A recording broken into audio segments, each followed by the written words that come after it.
സുപ്രഭാതം. ക്ഷേത്രം റിസർച്ചിനെ കുറിച്ച് ഞാനൊരു സെഷൻ ചെയ്തിരുന്നു. അതിനെക്കുറിച്ച് പെട്ടെന്നൊന്ന് പറയാനായിട്ടാണ് ഈ വീഡിയോ. നമ്മുടെ കൂടപ്പുഴ അമ്പലം, ഈ പ്രകൃതി സ്നേഹിയും ഈ ഭൗതികതയിൽ പ്രകൃതി സ്നേഹം തോന്നുമ്പോൾ അമ്പലങ്ങളിലേക്ക് പോകാൻ തോന്നും. അതിൻ്റെ പ്രകൃതി, ഈ കൂടപ്പുഴ അമ്പലത്തിൻ്റെ വിഗ്രഹം ഭയങ്കര പുഴയുടെ പൊക്കത്താണ്.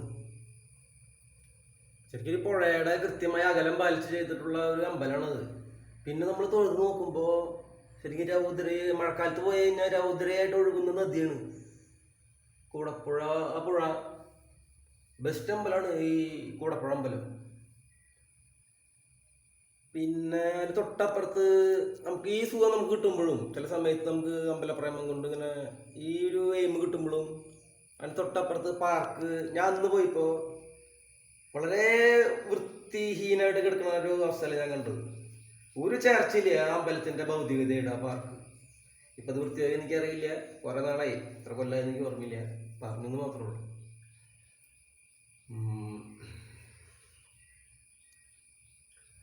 പിന്നെ അപ്പോൾ ഈ ബ്രാഹ്മണർക്ക് വേണമെങ്കിൽ അങ്ങനത്തെ ഭൗതിക യാത്രകൾ നടത്താം. നേരം പോകാണ്ടിരിക്കുന്ന ബ്രാഹ്മണർക്ക് പെരുവനമ്പൂർ 29 ദിവസം ആക്കല്ല. അതിന് പൈസ ശബരിമലയിലും ഗുരുവായൂരിൽ വാങ്ങിയാൽ പോരെ.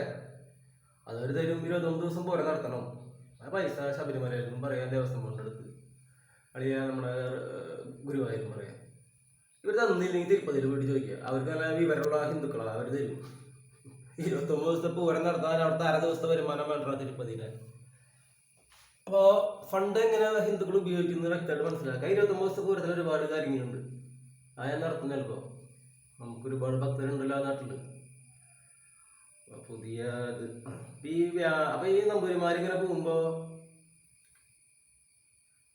ചാതുർവർണ്ണയമായ സൃഷ്ടം ഗുണകർമ്മ വിഭാഗശ എന്ന് പറഞ്ഞൊരു, അപ്പൊ അതൊരു വ്യാസന്റെ ആ ഇത്ര എഴുതിയൊരു വ്യാസന്റെ അറിവിന്റെ, ഈ രാജ്യത്തെ കുറിച്ചുള്ളൊരു അറിവിന്റെ അറ്റാണത്. വ്യാസന് മുമ്പും ഈ ലോകം ഉണ്ടായിരുന്നു, ഹിന്ദു രാജ്യം ഉണ്ടായിരുന്നു എന്നതിന്റെ അർത്ഥം. അതൊന്ന് സംസാരിക്കാം.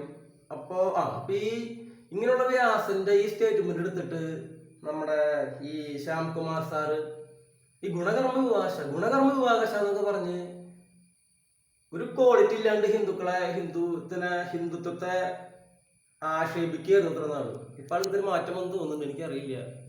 ഇദ്ദേഹത്തിന്റെ കൂടെ എങ്ങനെ ചർച്ചയ്ക്ക് ഇരിക്കുന്നു ഈ ആലോചിക്കുമ്പോൾ എന്നെ പേടിയാണ് എനിക്ക്. വേറെ ഒന്നും പറയില്ല. ഗുണകർമ്മ വിഭാഗശ. അപ്പൊ എന്താണെന്നുള്ളത് ഞാൻ ക്ലാസ് തരാം, സെഷൻ. ചിലവർക്ക് ഇഷ്ടവും, അവനല്ല കാര്യം.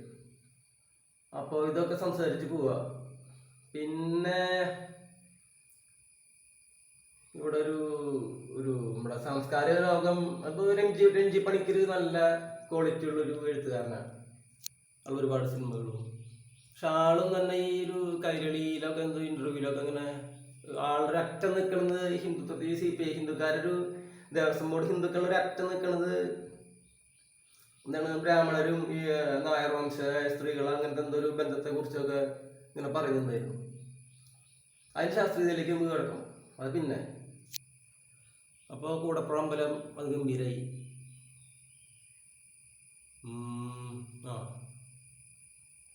പിന്നെ ബ്രാഹ്മണർക്ക് നല്ല വിവരം ഉണ്ടല്ലോ. ശരിക്കും ബ്രാഹ്മണരാണ് നമ്മുടെ ഭാഗ്യം. ഈ ലോകത്ത് മനുഷ്യന്റെ ഇറക്കങ്ങളും ശ്രേഷ്ഠതയിലും മനുഷ്യ ഭൗതികതയിലും കാണിച്ചു കൊടുക്കാൻ പറ്റിയ ശരീരങ്ങളാണ് ബ്രാഹ്മണര്. അത് നമ്മുടെ രാജ്യത്ത് ഉണ്ട് ഇഷ്ടം പോലെ, നമ്മുടെ മഹാഭാഗ്യം.